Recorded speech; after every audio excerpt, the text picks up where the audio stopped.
Welcome back to Steve's Small Engine Saloon.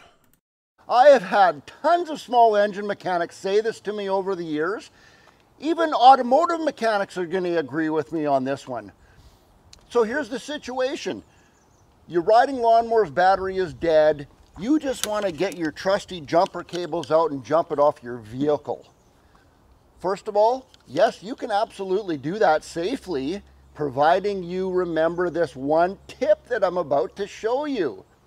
Your vehicle has a 12-volt battery in it. Your riding lawnmower has a 12-volt battery in it.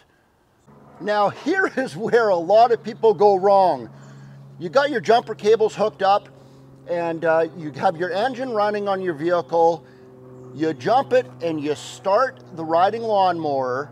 Now, you have two charging systems trying to charge the batteries up, but they're connected with the jumper cables. They're charging against each other.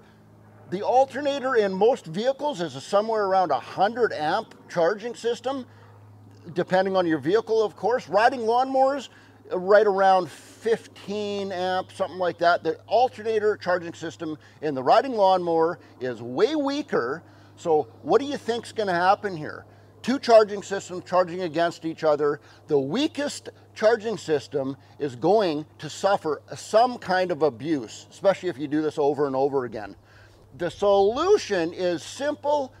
Don't leave your vehicle running. Simple as that. You don't need to leave your vehicle running. The cold cranking amps on your vehicle battery is more than enough to start the lower battery cold cranking amps on your riding lawnmower. You don't need to leave your engine running on your vehicle. Simple as that. Jump it just like that.